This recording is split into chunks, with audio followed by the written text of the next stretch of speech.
My name is Ebony Janice. I go by Ebony Janice, which means that you should call me Ebony Janice, and welcome back to my YouTube channel. I'm here to talk about the fact that the ancestors spoke in dreams before the Bible did. So every major religious tradition in the world has some form of dream technology or theology. The African traditions had it first and had it deepest, and we forgot. So what I want to say is that dreams are like a part of every single religious tradition's practice on earth. The Bible is full of dreaming. Daniel was dreaming, Joseph was dreaming, Mary was dreaming, the Magi was dreaming, the Quran has dreaming, the Vedas have dreaming. These indigenous traditions across every single continent dreaming. But before all those codified traditions, there were African dreaming practices that are among the oldest spiritual technologies in the world that humanity has ever developed. And we are the descendants of those practitioners. So some specific examples are the Yoruba dream consultation within Ifa, Kemetic dream incubation within the ancient, Egyptian people, the Zulu and Mbeli traditions of ancestral dream communication. The Congolese traditions have dreaming that is deep and thick and necessary for even how they were developing their political practices. And these are not primitive practices. These are sophisticated, communally held knowledge systems.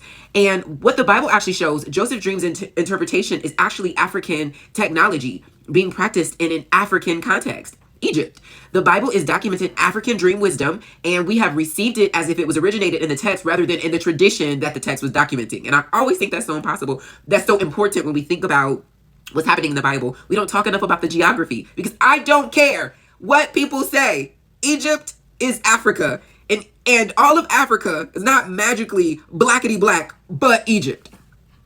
Okay? There's something that happened that made Egypt not as black as it once was. But we know factually that the ancient Kemetic people, the original people of that land, were blacker than the berry of the sweetest juice. I don't know, black me for that. Okay, so what happened?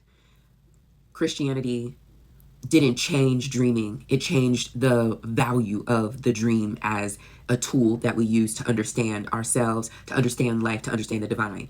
And somehow colonization and the way that Western, exegesis of biblical texts in particular really speaks to dreaming. It is like it is a gift that only a particular group of people get, or a particular, you have to have a gift. You have to have a prophetic gifting. You have to have a particular, like your ministry has to be this. And so it really takes away the authority of the dreaming of the individual, and it puts it in the hands of a particular office or someone that is other than you. So it really minimizes, like, you start to think that your dreams are just random, and you don't have a practice that really speaks to the fact that your dreaming really is powerful and profound information. And so I just wanted to kind of start talking in this Black dreaming and dream literacy, getting a little deeper from where we started in April. Now here we are in May of 2026, talking more deeply about dreaming, Black dreaming and dream literacy. What would it mean for us to be thinking of our dreams as something that is both valid and deeply relevant because of how our ancestors got us to the place that we are, even through their dreaming, even through that technology, even through their knowing, and that it is relevant and credible today.